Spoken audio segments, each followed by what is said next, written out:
match. One fall with a 10-minute time limit. Introducing first from Virginia Beach, Virginia, at 237 pounds, Terry Allen. His opponent from Boston, Massachusetts, at 230 pounds, Kevin Sullivan. So Terry Allen set to meet Kevin Sullivan.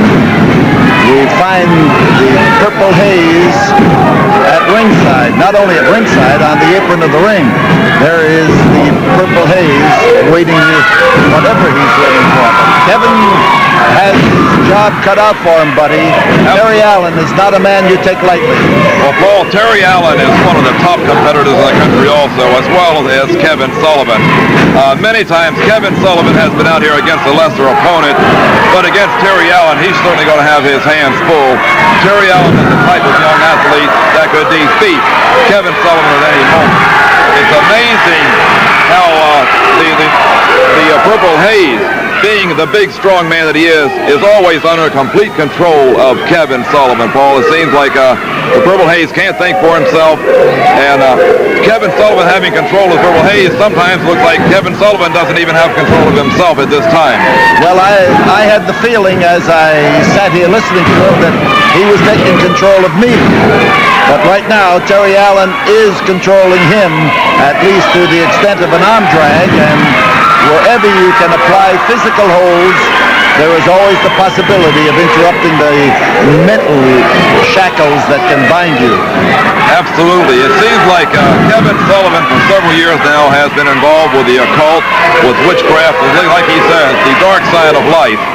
But would like to point out to everyone, the dark side of life is not the way to go. There is certainly a brighter side of life, which applies to, I'd say, at least 99.9% of the population. I am an advocate of the brighter side of life and always have been. But right now, Kevin Sullivan has reason to look on the dark side because he has had trouble getting his physical machinery going, and the manner in which Terry Allen has been clamping that arm lock on is bound to spell distress even for Kevin Sullivan. Well, Paul, one thing that sometimes is perhaps in the favor of Kevin Sullivan, the Purple Haze is constantly sitting at ringside in this Buddhist-like position. It's always a possibility that if Kevin Sullivan gets in too much trouble, the Purple Haze could possibly interfere. Well, I think it's a mental hazard to have to look over your shoulder all the time and then move ahead to face an opponent. Allen was smart in assuming the position that he did there when his opponent was outside the ring. But Kevin moving in, he's chunky, he's squat, and he has a distinct advantage in this particular battle with a deterrent on the outside, and go Kevin go is the signal. Those fans are behind him and they want him, and there's always a great deal of inspiration and the kind of appeal that comes from the throat of an avid fan. Well, you know, it seems like Kevin Sullivan is very sadistic in his mannerisms in the ring. It's really out to punish and to injure his opponent permanently.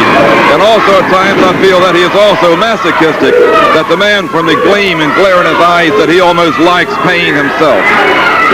Well, I don't like it very much. Here's a wrap-up, and he may get the small package as he came on top there, and trouble for Terry Allen and trouble for